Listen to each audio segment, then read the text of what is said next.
Parahatçılık, söýüjülük, hoşnetlik, goňşuluk hemde oňy beýtaraplyk türkmen halkynyň milli lideri, Türkmenistanyň halk maslahatynyň başlygy Gahryman Arkadamy tarapyndan başlanan we hormat prezidentimiň parasatly başdanlygyna üstünlikli durmuşa geçirilýän ýurdumyzyň daşary syýasy ugurynyň esasyny düzýär.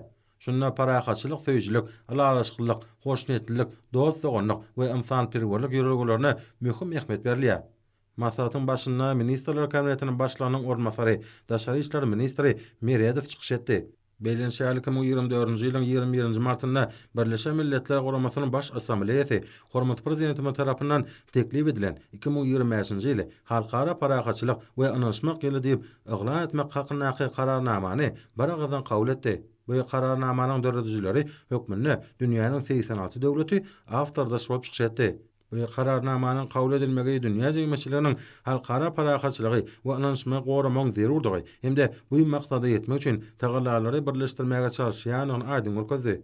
Kararnama üçin şeýle gen gollugyň berilmegi beýtarap Türkmenistanyň strategik maksatlarynyň dünýä birleşiginiň hakyky behbetlerine we meýillerine laýyk gelýäniniň ýurdumynyň Birleşen Milletler Guramasynyň tertipnamasyna we ikrar edilen halkara hukuk gaýdalaryna esaslanýan döwletary hyzmatdaşlygyna işiň gatnaşýanynyň ýene-de bir suwtnamasy boldy. Häzirki şertler 2025-nji ýyly halkara parahatçylyk we anlaşmak ýyly diýip eglan etmek baradaky türkmen başlangyjynyň ören öz wagtynda öňe sürilendigini äşkär edýär. Daşary işler ministri kararnamanyň düzgünleriniň halkara getmişlikleriniň şäklerini iş ýüzünde amala asyljakdygyny bellidi. Hormat prezidentimiň başdanlygyna durmuşa geçirilýän halkara hyzmatdaşlyk strategiýasy beýtarap Türkmenistanyň dünýäniň ähli döwletleri bilen dostlukly gatnaşyklary ösdürmegi maksat edilýär. Döwlet başdanlygynyň Birleşen Milletler Guramasynyň baş assambleýasynyň 72-nji sessiýasyna gatnaşmagy munyň aýdym güwäsidir. Şunda hormat prezidentimiz ähli awadançylygyň behbedini netijeli halkara hyzmatdaşlygy giňeltmäge ýardam etjek täze başlangyçlar öňe sürdi. Bütün dünýä Sewda Guramasynyň baş direktorynyň ornmasary Sianchen Çjan video aratmyş arkaly çykyşynda şular ýaly ähmetli çäre gatnaşmaga döredilen mümkinçilik üçin hoşallygyny bildirdi. Türkmenistan dünýäde parahatçylyk söýüjülükli ýöregileri wagt etmäge, halkara guramalaryň şäherlerine umumy adamlar behbetli başlangyçlary we teklipleri öňe sürmäge möhüm ähmiýet berýär. Türkmenistan halkara gatnaşyklaryna parahatçylyk we anlaşmak ýöregilerini öňe sürmek bilen medeni dialogy, hoşnetlik, goňşuluk we birek-birege hormat goýmak ýöregilerini berkitmek, özara anlaşmagy potolandyrmak maksady bilen äger türlü işler amala asyrýar. Ýa-ni ýakynda Birleşen Milletler Guramasynyň baş assambleýasynyň 72-nji sessiýasynyň 60-njy plenar mejlisinde Türkmenistanyň başlangyjy bilen 2025-nji ýyl halkara parahatçylyk we anlaşmak ýyly adly kararnamanyň kabul edilmegi munyň aýdym suwtnamasydyr diýip Sianchen Çjan bellidi.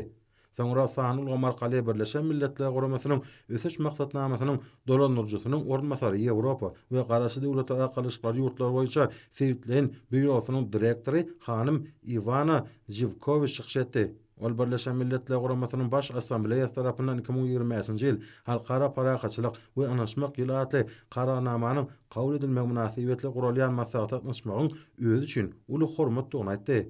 Beýlenşäl 2025-nji ýylyň halkara parahatçylyk we anlaşmak ýyly diýip eglan edilmegi hemmeleri köp tarapdan hyzmatdaşlygy, dialogy we parahatçylyk dörejilik ýöregilerini ösdürmek boýunça tagallalary işleňleşdirmäge çagyrýar. Bu ýöregiler ähli umumy durnukly geljegiň maksatlaryna ýetmekde möhüm serişde hökmüne çykyş edýär. Ähli adamlar ähli umumy ekologiýa hökümleri bilen ýüz-ýüz bolýar.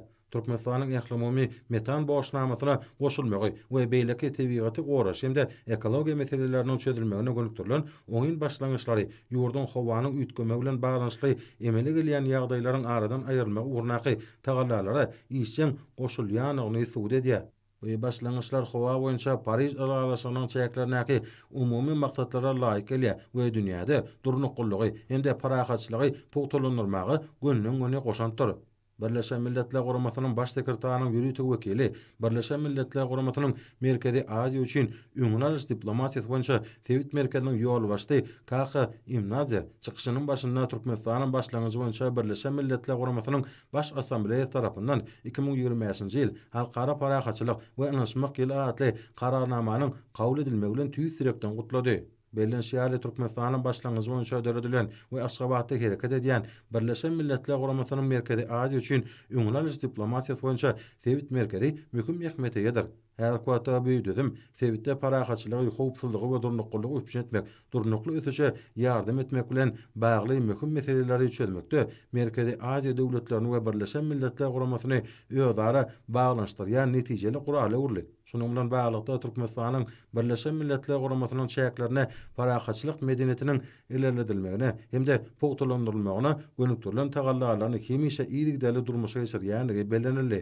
Soňky ýyllaryň dowamyna halkara beleleşiginiň gollaw bermegine Türkmenistanyň başlangyjy boýunça birnäçe kararnamalar kabul edildi. Sonra Birleşen Milletler Guramasynyň Türkmenistanyň hemişelik utgaşdyrjysy Dmitri Şlapachenko söz berdi. Ol çykyşynyň başynda hemmeleri Birleşen Milletler Guramasynyň adyndan Gurama agza döwletleri ähli parahaçylygyň behbedine özara ynanşmak esasynda gatnaşyklary gurmagy çagyrýan 2025-nji ýyl halkara parahaçylyk we ynanşmak ýylatly kararnamanyň kabul edilmegi münasibetli gutlady. Bellenşýäli Birleşen Milletler Guramasy ähli parahaçylyk medeniýetini ösdürmekde möhüm orna eýlýär hemde ýüze çykýan meseleleriň çözgütlerini gözlemekde we dialogy pogtalandyrmakda halkara meýdançy hökmüne çykyş edýär. Şonuň bilen baglykda Türkmenistanyň dialog we ynanşmak arkaly parahaçylygy ýola goýmak boýunça iýdigdäli tagallalary dünýä derejesinde iqrarnama eýe bolýar. Türkmenistanyň Birleşen Milletler Guramasy bilen ýerli we halkara derejesinde alyp barýan hyzmatdaşlygy, ýurdum parahaçylygy hemde ynanşmagy pogtalandyrmagy agrarlydygyny tasdiqlaýar. Şol rabatyň ödürne durnukly ötüş maksatlary hemmeler üçin parahaçylygy we gülläp ötüşi öpjün etmeň ýol kartasy hökmüne çykyş edýär. Hut şonuň üçin hem Birleşen Milletler Guramasynyň Türkmenistanyň ýurt topory bu maksatlara ýetmekde uğruna bilelikdäki maksatlaryň we tassamalaryň birnäçesini durmuşa geçirmekde Türkmenistanyň hökümeti bilen ýakyn hyzmatdaşlyk saklaýar. Şonuň bilen baglykda maksatda çykyş edenler milli hemde sewit derejesinde parahaçylyk öpjün etmekde hemde ynanşmagy pogtalandyrmakda jemgyýetçiligiň gollawynyň möhüm ähmiýeti eýdigini bellediler. Masatyň dowamyna Ýewropada howpsuzlyk we hyzmatdaşlyk guramasynyň Aşgabatdaky merkeziniň ýol başçysy John McGregor söz berdi. Ol Türkmenistanyň başlangyjy boýunça kabul edilen kararnamanyň ýüze çykýan düşünşmezlikleri siýasy we diplomatiýa guralları arkaly parahaçylykly ýol bilen çözmäge ýardym etmäge şolurwatda bolsa, döwletleriň arasynda ynanşmagy hemde hyzmatdaşlygy pogtalandyrmagy gönükdirilendigini belledi.